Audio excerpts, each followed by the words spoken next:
I have been looking forward to making this video for a very long time. I've finished Persona 5 Strikers, so it's time for my thoughts on the game. Please note that for most of this video, I will not be discussing spoilers for this game's story, but I will be casually mentioning spoilers for Persona 5 Vanilla occasionally. My discussion of this game's story spoilers will be entirely confined to the last third of the video, and I'll give you clear warning when it's coming. In what seems to be increasingly common for me, I did not expect to like Strikers as much as I did. In fact, I absolutely love this game. It might actually be one of my favourite games I've ever played in a very long time. Though most of this has to do with the story rather than the gameplay. I'll talk about the gameplay first and my thoughts on that. I don't dislike the gameplay or anything, it's just that it's not the part that really hooked me with this. So Persona 5 Strikers is a very interesting Persona spin-off in that it is billed as a Persona Musou or Warriors crossover game, but it's far more like Persona than it is Warriors. The only other Warriors game I've played is Hyrule Warriors, and I'd probably call that one 80% Warriors, 20% Zelda, whereas this one is very much more 80% Persona, 20% Warriors. I wouldn't even describe it as a Warriors game, more as an action RPG that happens to use the Warriors battle system for its random encounters.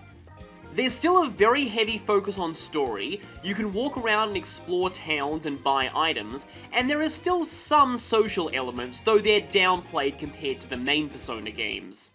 Gameplay areas are more structured into dungeons with clearly defined areas, unlike Warriors' traditional very large battlefields, and you have less missions and more just general dungeon crawling, along with requests that function like typical RPG side quests.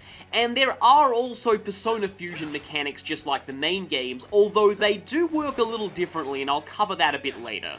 My main point is, don't be afraid to play this game, even if you don't like Warriors-style games, because this really isn't one. In fact, a lot of fans have said that it's the closest thing we'll get to a third Raidou Kuzunoha game. During battles, you have a normal attack button and a special button, which does something different for every character.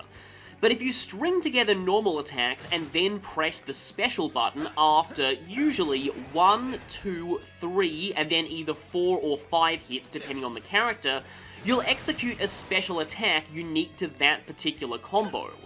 All of these have various uses in different situations, and it's important to understand how every character's different strings of combos work. One aspect of the design that I think really helps the gameplay feel more tactical than your average Warriors game is that the animations on every combo are very distinct, to the point where it's always obvious what combo you're using at any given time. This makes it easy to know how to use the right tool for the right job. At the same time, you don't need to worry too much about accidentally committing to the wrong kind of action, because almost every action can be cancelled with a dodge. Which is something that you will learn to do quite a lot, because unlike in Warriors, which is often stereotyped as being a button mashing game without much difficulty, you will die in this game very easily if you aren't careful. Enemies do a lot of damage and can easily combo you from full health to almost dead. Thankfully, the game is fairly lenient with last chance hit points and teammates taking attacks, so you usually get some warning before you straight up die. This can be very overwhelming, especially if you're only just starting. For example, when I first played the game, I actually got down to 1 health a few times in the tutorial battle. If there's one piece of advice I'd give to new players, it is never stop moving. Standing still for too long is the fastest way to die in this game. If you ever need to take a break and think though, whenever you summon a Persona to go to its skills menu, the gameplay pauses. Most Persona skills have been faithfully translated to this playstyle, though I did find that a few of them weren't nearly as useful as they usually are, mostly charge and concentrate, because you're dealing a lot of attacks in a short space of time. So drastically buffing a single hit isn't as useful. Similarly, Hammer and Mudos spells are even worse than they were in P5, at least in my opinion, because enemies, at least basic enemies that are actually vulnerable to instant death, tend to die so quickly. Why would you even bother with instant death skills? On the subject of skills though, SP management can be a bit difficult early on, especially since there's a general shortage of items in this game. But on every character's 3-hit plus special combo, they'll summon their persona to use an elemental attack for free. Get used to using this because it's gonna be one of your main ways of conserving SP. Some characters, like Sophia, even get debuff skills free on some of their combos. Speaking of characters, this game lets you control any member of the Phantom Thieves directly, not just Joker. In fact, I actually didn't like playing as Joker for most of the game simply because he has the most basic movesets. Everyone else just felt so much more interesting and fun because they all have their own unique playstyles. Ryuji can charge up attacks and make himself immune to flinching, Yusuke can counter attacks by using his specials with good timing, Makoto has a combo attack where she gets to just ride her bike freely around for a while, that's always fun. Everyone had a reason for me to play as them, and I didn't find anyone particularly underpowered, with the slight exception of Haru, but only early on, and the main reason for that is that Haru's Master Arts, which are special abilities that you unlock for characters the more you use them, are extremely good and drastically improve her playstyle by not only making her hold specials faster, but by making her gun specials consume no ammo. Once she unlocks those, she becomes a complete beast, but without them I felt she was a little weak, but that's only in the very, very early game.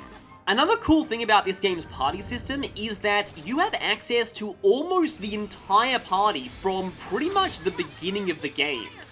I thought this would be overwhelming at first, but it actually wasn't. It encouraged me to experiment with a wide variety of characters and playstyles from the very start and get to know them all early. Overall, the combat feels pretty good for an action RPG. I like that you can jump between different types of actions without a lot of lag time. For example, you can be comboing something and then you see the all-out attack prompt, hit that and you will immediately jump to the all-out attack. You can then go straight into skills, guns, follow-up attacks. It's just a fun system overall, but at the same time, I don't think this is going to replace the turn-based gameplay of the main Persona games. Well, mostly I'm just the kind of person who really doesn't want turn-based combat to die, but also, you gotta remember that this is a spin-off. I really don't think they're gonna radically revamp the gameplay to be more like this in the next main series Persona installments. But for a spin-off, it is an extremely enjoyable battle system. But before I leave gameplay and go to story, I want to address two main points of criticism that I've seen online.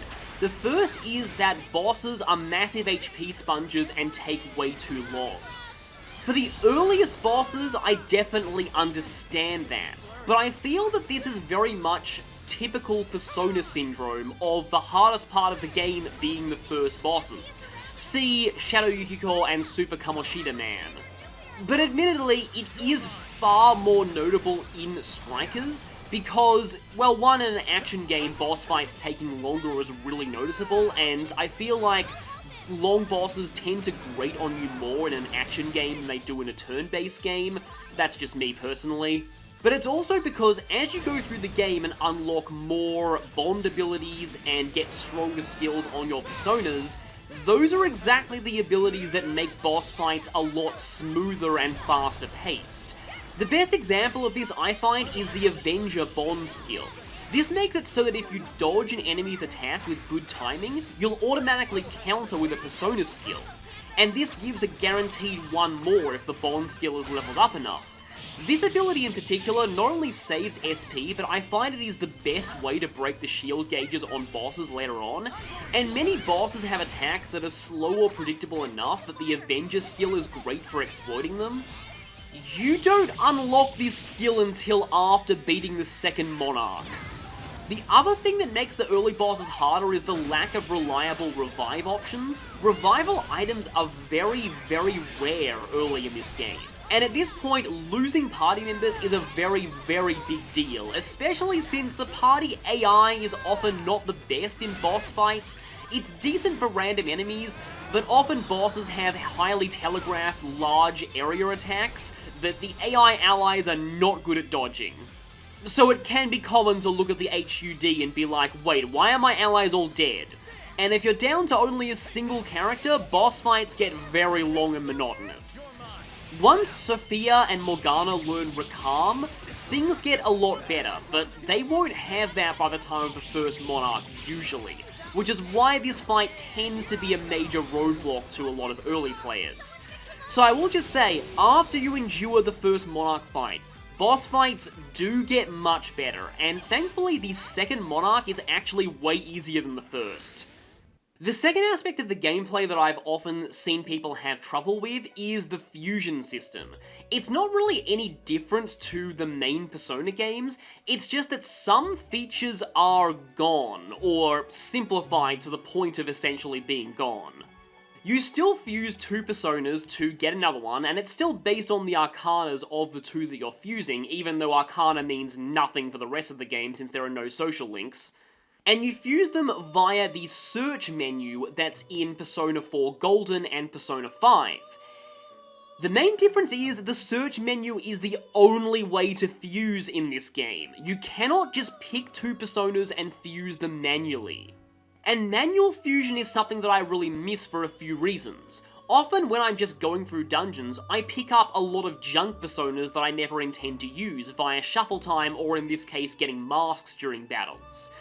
Normally, I'll go to manual fusion just to see what I can make with these, and just sometimes fuse a bunch of junk personas together to go up to other personas to also fuse together and just hopefully end up with something good, but mostly I'm doing it to free up space in my persona stock. Freeing up space is a bit harder in this game because you either have to look up a recipe specifically for personas that you have currently in your inventory, or manually dismiss them from the persona menu. And that means they're not being fused into things and carrying skills down. The other thing that I don't like about search being the only way to fuse is that you can't look at your persona stock at the same time you're looking at the search menu, so I often lose track of exactly which personas I currently have on hand and how much space I do or don't have. This is important because you will very often be annoyed by the message, "not enough space to perform a fusion," when you're using the search menu. The other aspect of fusion that works a little bit differently to the main games is that specific fusion recipes for personas such as Alice or Yoshitsune require their base components to be at a specific level in order for the recipe to work. For example, King Frost doesn't just require any Jack Frost and Pyro Jack, it requires them both to be level 40. And while the persona points that you gain via fusing, dismissing, or obtaining duplicate personas through battle do help with leveling things up quickly, it is still an annoying process having to raise up early game personas like Pixie, Archangel, and Pyrojack to levels in the 40s to 60s in order to complete the compendium or obtain some of the best personas. So on the one hand, there are some issues with fusion, but at the same time, there are a few nice quality of life additions to it that I wish would make their way into future Shin Megami Tensei or Persona games. For example, if there's a persona in the search menu that you have the components for registered in the compendium but you don't have them on hand, the game lets you pay the compendium cost of those component personas and immediately fuse them, without needing to go into the compendium menu. There's also the mask enhancement system, which lets you spend persona points to directly raise the stats of a persona, which is great if you have a weak, low-level persona that you like the design of and still want to keep using up until the end of the game. In fact, Arsene specifically learns new moves all the way up into the 60s and 70s in terms of levels just to facilitate this. Though I will say, I tried to keep Arsene all game, and it is very, very, very expensive to level him up and raise his stats later on. I've also heard though that if you use this method and then fuse the stat enhanced persona down to a lower leveled one, This will pass down the stat increases to the results, and you can keep up this process, especially since low-level personas are always very cheap to buy back from the compendium, regardless of how much they've been enhanced. And through this method, you can get some very, very game-breakingly high stats. I haven't tried this myself, but I've heard that it is possible. So Fusion is a bit of a mixed bag for me in this game, but at the same time, Joker's personas don't really matter that much in this game unless you're directly controlling him, and you don't need to all the time. So Fusion might not be as important overall. That is all I wanted to say on Persona 5 Strikers gameplay, and now I want to get into, honestly, the real reason I wanted to make this video. The story, writing, and characters, which I feel is the biggest strength of Persona 5 Strikers, and this really surprised me. Back when Persona 4 became successful, it got billions of spin-offs, and all of those spin-offs had a tendency to, let's just say, ignore the party's character development, flatten them to the consistency of sheets of paper, and reduce them to walking jokes. When Persona 5 became a smash hit, many Persona fans were terrified of this happening in the inevitable spin-off games. I can't speak for Dancing in the Starlight, but this game does not do that at all. Some people have made the argument that maybe Ryuji and Morgana are a little bit flanderized, but I don't think it's to that ridiculous of an extent as, say, Akihiko in earlier spin-offs. And the rest of the cast, not only did they not forget their development from the original P5, they build on that. And boy do they build on that. This game gave me new appreciation for characters I felt were very underutilized in the original Persona 5, namely Ann, Yusuke, and especially Haru. I don't think it's a coincidence that each of the game's first 3 arcs spotlights one of those 3 characters, and I also don't think it's a coincidence that Makoto and Futaba, they're still prevalent during the story, but they don't get any definitive spotlight arcs in Strikers.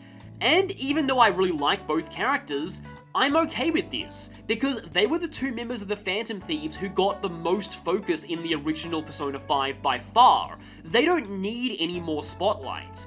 Yusuke, Ann, and Haru desperately did, and this game gave it to them in spades.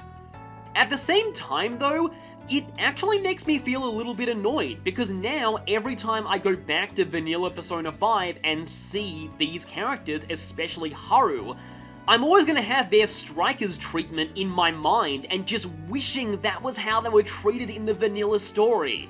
But it isn't just giving spotlight to characters who desperately needed it. For me personally, P5S was the first game where I really got invested in the Phantom Thieves group dynamic. I saw a random post on a Game FAQs thread that sums up my feelings on this game quite well. The Phantom Thieves have more chemistry as a group in the first 10 hours of Strikers than they did in the entirety of vanilla P5 and Dancing in the Starlight. One of my main issues with Persona 5's story looking back is that unlike C's or the investigation team, the Phantom Thieves never really felt like they had a definitive group dynamic, because almost every time they were together, they had to talk about their targets and their missions. And while I definitely appreciate Persona 5's pacing for actually having the plot continue throughout the whole game, unlike P4 where the story, I feel, only happens at the very beginning and the very end, it gave the Phantom Thieves very few opportunities to just hang out as friends, or let their bonds feel organically developed to the viewer. Joker got to bond with people in confidence, but the thieves themselves, I felt, only had very superficial interactions with the other members of the group. It's very hard for me to describe why I feel the Phantom Thieves have much better group chemistry in Strikers, but Strikers, I feel, no pun intended, strikes the perfect balance between plot development and giving the Phantom Thieves enough opportunities to hang out and bond as friends, while at the same time not having those bonding moments ruined by cringy comedy like most of Persona 4's were. with one exception that I'll get to when I talk about spoilers. Some people feel that the better balance between downtime and story is because of the lack of social sim elements, and in a way, I do kind of agree with this. I don't think that social links should be dropped from the main Persona games, but I do feel like the sheer amount of time that you spend doing the social sim stuff could be cut down a little bit in the future. All of this is really a microcosm of the main reason I love this game's story so much: the writing and the characters. This and Persona 5 Royal's third semester really nailed these elements in a way that I feel Vanilla P5 never really did, and the issue is I find it really hard to describe why. But I feel it has to be to do with the actual writing of the dialogue. The core storyline of Strikers is nothing special. In a way, it follows the exact same beats as the original Persona 5. Phantom Thieves discover somebody corrupt in society, they infiltrate their mind dungeon, give them a change of heart, they discover the next target, repeat until the end of the game. But the strength of the writing this time made me so much more invested in the story and its characters, and not just the Phantom Thieves either. All of the side characters and antagonists are very fleshed out here, but I'll go into that in more detail when I talk about spoilers. I'm not really a literature critic, so I lack the skills to describe exactly why I feel the writing here is so much better than it was in Vanilla P5, but I'll try and sum it up as best I can with 2 points. 1, the characters all sound and act like real human beings. In the original Persona 5, a lot of the dialogue and character interactions felt very robotic to me, for lack of a better word. The characters just felt like they were reading lines off a script rather than actually being themselves. I used to blame this on a bit of an awkward English localization, but now that I'm looking at Strikers, I almost wonder if the writing in Vanilla P5 was just clunky even in Japanese. This leads me to my second point. Persona 5 Strikers' story made me feel genuine emotions. I was really invested the whole way through, and there were times when I almost teared up. The last story that I played in a video game that made me actually feel things was Fire Emblem Three Houses. So that's pretty high praise. When I first played the original Persona 5, I just never had any strong emotions to anything that happened in the story, and I used to think this was because I went into the game already spoiled on everything, but it wasn't. I went into Strikers spoiled on the entire plot, and yet I still really felt genuine emotion the whole way through, and I never did in Vanilla P5. I did in Royal's third semester though, and that leads me to another thing. I've been looking up the credits of Persona 5 Vanilla, Persona 5 Royal, and Strikers when it comes to the writers, and I noticed 2 names: Toru Yorogi and Yusuke Nitta. These 2 people were on the writing team for Persona 5 Royal and Strikers, but not Vanilla Persona 5. And considering how much I love the writing of Royal's third semester and Strikers, I wonder if these 2 writers are responsible for a lot of it, and if that's true, please keep them, Atlas. Have them write for Persona 6, I beg you. I can't talk about the rest of my thoughts on the story without going into spoilers, so if you haven't finished the game yet, this is the part where you should probably stop this video. Thank you for watching so far, and if you want to continue on, here we go. So let's talk about the antagonists of this game. When I said that the characters all feel and act like genuine human beings, I meant that of the antagonists too. All of them have motivations that make sense, and I don't think that they're all good characters just because they're sympathetic. I think it doesn't matter whether a villain is sympathetic or purely evil, it's just about how they're written. Striker's antagonists just happen to be written very well. The first monarch in particular, Alice Hiragi, might be my favourite Persona antagonist so far, because I think she hits the perfect balance of being tragic while also being not justified in what she's doing and someone you feel really good about wanting to take down. Given all of the controversies surrounding Akechi in the vanilla game, You can tell how hard it is to write a character like this, so the fact that Alice comes across so well is very high praise. Unfortunately, she's the only monarch who disappears completely after their boss fight, and with her connection to Arn, I really wish they'd done more with her. Then there's Mariko, whose whole backstory is really interesting and complex for a Persona 5 target, while also facilitating amazing development by Haru. This was one of the points where I got the most emotional when I first played. To jump ahead a lot, Akira Konoe is a great dark foil to the Phantom Thieves, and some people have said that he addresses a bit of a criticism in the original Persona 5, in that the Phantom Thieves' actions are described as morally grey, but that's never really made the case in the story because the only people they target are ones who have it coming.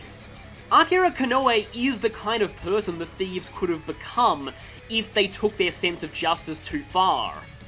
At the same time though, he raises a pretty good point about the thieves, saying that they can only save people who are in their sphere of influence or come into that sphere of influence by chance.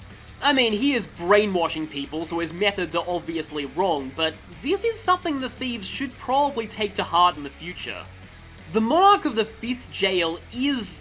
okay, so they would be my favourite antagonist, but I feel like they aren't given the focus they really should have. This is one of the criticisms I have of the game's story. It's kind of a minor one, but Akane Hasegawa should have had a much longer jail. I can understand the Okinawa jail being very short. A short dungeon at that point is exactly what the pacing needed, but Akane Hasegawa is so important to one of the party members' personal lives that she really should have had more attention and focus. I think that Akane is a fascinating character, and I could easily do an entire analysis video just on her, but she kind of just disappears for the rest of the dungeon after facilitating Zenkichi's awakening, and her boss fight is just a one-on-one duel against a clone of Joker. I don't want to go on too much about Akane here or this would run way too long, but I sum her up overall as, well, the title of her dungeon's theme, which I personally translate as the phony phantom. She's basically a phantom thief gone wrong, wanting to get justice against someone who wronged her, but for the wrong reasons. As in, Owada is obviously a terrible person who deserves to be brought to justice, but it feels like Akane is only wanting to target him just to resolve her own daddy issues. To give a huge middle finger to him and say, look, my methods of justice can deliver results!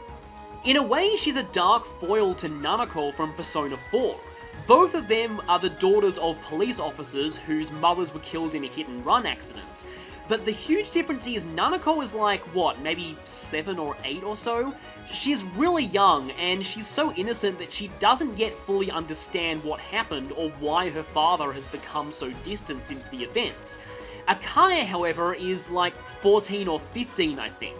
She's old enough to know exactly what happened to her mother, and she was a direct witness, and as a result, this makes her seriously resent her father for not going after the one responsible. While Nanako is defined by sadness and loneliness, Akane is defined by wrath, which is the motif of her jail. The thing was, Akane was a character who turned out to be quite different than what I expected going into the game, because a lot of her information on TV tropes was based off of early impressions from the Japanese version by people who didn't fully understand Japanese, so many people thought that she had an insane black and white view of justice due to her being such a massive Phantom Thieves fangirl, believing that all rebels were inherently good and all law enforcement and authority figures were inherently bad, and as such, she was meant to be a cautionary tale to fans of Persona 5 not to get the wrong idea about its themes. That's not exactly true. If anything, Akira fits that mold more. Akane's hatred of law enforcement is mostly restricted to her father and his inaction or perceived inaction over his wife's murder. Basically, she has major daddy issues, but it's a lot more complicated than that. Again, I really love her as a character, but I just wish she got more focus, and I wish that you got a full jail with her taunting you the entire time. I also really like the main antagonist as a character, way more than I expected to, because I'm going to get into one of my biggest criticisms with the story now. I know I said before I was spoiled on the plot, but even if I hadn't been, Ichinose is so painfully obvious as the mastermind that she might as well end all of her sentences with, "I'm definitely not a villain." And I wouldn't take as much issue with this if it weren't for the fact that back in Persona 5 Vanilla, the Phantom Thieves saw through Akechi's act. And yet they're completely taken in by Ichinose, despite her being just as obvious, if not even more so than he ever was. It just makes me think, come on Phantom Thieves, I thought you were smarter than this. Like when she first sees Sophia, there is a very obvious tone of contempt in her voice. And then she claims to know nothing about her. Press X to doubt. But like I said, once we got the full reveal of her backstory in the second to last dungeon, I came to like her as a character a lot more than I expected, and she does end up being one of the very few Persona masterminds who ends up reforming, so that's at least a twist on the formula. While we're on the subject of the final arc of the story, characters, and the few criticisms of this game's plot that I have to bring up one more. I feel like Emma is a bit flat as a character and as an antagonist. I mean, it makes sense because she's literally an AI, and she is more meant to be one big final obstacle for the thieves than an actual character, but in terms of her goals and personality, to me she's really just Yaldabaoth combined with Izanami. Yaldabaoth's methods of enforcing rigid order, along with Izanami's genuine desire to help humanity, while lacking the empathy to truly understand their wishes. Also, Persona final bosses have done the whole, "I need to brainwash humanity into having no free will to remove suffering" thing so many times already. I'd like to see a little bit more variety in their motives from here on. As the thieves all went on their individual speeches about how amazing free will is, I was just thinking, come on, we're really doing this again? I mean, it's a good message, it's just, I'd like to see a bit more variety. Another issue I have with the final arc that doesn't pertain to the story, I don't think the final dungeon, the Tree of Knowledge, is that great. It's really short and very cramped and small, and even visually it's not all that appealing. It's not a particularly dramatic setting for a final battle because it's basically just Tokyo Tower with a bunch of veins in it. It's a bit of a mood kill when you're making your way to your final showdown with a god through mundane food courts. Those were the main gripes that I can think of, so oh, wait a minute, I promised I'd talk about this, it just hit me. So, in Kyoto, there's a hot spring scene, and I'm sounding like Old MacDonald now, and on this hot spring scene, we had the boys getting abused by the girls just because they made a mistake, E-I-E-I-O. People praise Persona 5 Vanilla for not resorting to this cliche, but unfortunately, they just couldn't resist. The best thing I can say about this scene, at least it's not as bad as Persona 4's, where the girls realize they made a mistake but choose not to apologize to the boys anyway. But it's still really annoying to see them resorting to the same cliche. It is thankfully quite short, and it doesn't really have that much of a bearing on the plot. These thoughts have been a little bit disorganized, but with that out of the way, I want to just get on to the two new characters of this game, and there is a lot I have to say about them. I don't want to get it all out now, because one day I probably will record this game, and I have a lot to talk about regarding both of these characters. Sophie and Wolf. So I'll actually do Wolf first, because he's easier to talk about without getting into the very end of the game. Zenkichi is a character who invoked in me a very similar reaction to Simon Blackwell in Phoenix Wright Dual Destinies. They were nothing like I expected they'd be looking at promotional materials. I didn't expect that he'd have such a funny, goofy side to him. He really is an adorkable dad kind of figure.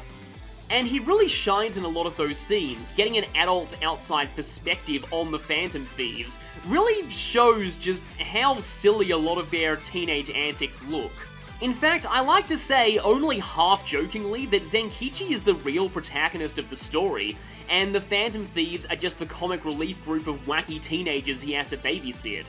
And I mean that in the best possible way. All of the interactions between him and the thieves are really fun, and I love what they do for his daughter and the family too. He is also a rare example of a police officer in the Persona 5 universe who is actually totally honest and dedicated to justice, which is refreshing to see. And his Persona Awakening in particular is great, especially if you played Persona 4 and realize that his shadow was on the verge of going berserk, but when it made those accusations against him, those thoughts that he'd been holding in for so long, he'd come far enough that he was able to accept them immediately. That said, I feel like his English voice actor does a better job at the comedy scenes than at the more dramatic moments. Not to say that he does a bad job there, I just think that he seems to shine a lot more when he's being funny.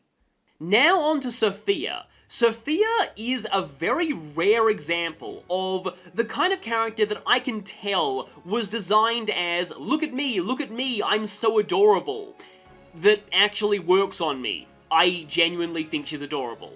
It does help though that she's a companion app, so it makes sense for her to be designed this way. After all, she's meant to invoke that reaction out of people in-universe. I feel towards her similarly to how I feel about Rei in Persona Q. She spends the majority of the game being a relatively flat character, though maybe not as flat as Rei was at first, but still she doesn't really do a whole lot. Until the final arc, when she becomes absolutely amazing, and I just have to say, so Megan Taylor Harvey, her voice actress in the English version, she plays Toa in the Trails of Cold Steel games, that's the main other thing that I've heard her in, and most of the time she's just doing her general cute Toa voice. Her performance during Sophia's Awakening has launched Megan Taylor Harvey up alongside the likes of Robbie Daymond and Chris Hackney as voice actors that I think deserve awards and need to be in more things from now on. Sophia's Awakening is hands down my favourite Persona Awakening scene in any piece of P5 media. And her performance there, on the one hand, it's amazing, but on the other hand, it's also kind of scary because her screams sounded like she was genuinely in pain. It was a little uncomfortable to listen to at points, but that is supposed to be the point. That was some really, really great acting all round, and like I said, I really, really hope she gets a lot more work in the future. There's not really much else I have to say about Sophia, she's just great in the final arc, and I love her contrast to Emma, especially during the final battle. And it's very fitting that the final boss theme uses elements of Sophia's theme song, Harder Than AI. I really love it when final boss themes do that. In fact, I actually like the Demiurge's final boss theme more than our beginning, Fight Me. And for now, that is really all I have to say about Persona 5 Strikers. I really love this game, I can't wait to one day do a playthrough of it on the channel, however, I would need to play the entirety of Persona 5 Royal first. And that is a kind of a dilemma that I have. It's a feeling that, I don't know, you only really get if you're planning on Let's Playing a game, but I just don't look forward to the point where I'm getting to Haru in Persona 5 Royal, and the whole time I'm just trying to convince people, okay, she's really underused here, but trust me, after this 150-hour RPG is over, she gets way better in the Musou spin-off, trust me. P5S's writing is so good that it's made it a little bit harder to look back on the original P5's writing, at least for me personally. I'll try not to be too negative though when I do end up playing Persona 5, because there's a lot about P5 that I do love, and I like what the story is trying to do, and I do like the characters and especially the gameplay quite a lot. So I hope to one day see you two play Persona 5 Strikers, and I'd like to hear your thoughts on the game in the comments. A lot of people have been saying very good things about P5S. It seems like I'm not alone in finding this game an unexpected gem, so thank you for listening to my thoughts, and I'll see you all next time.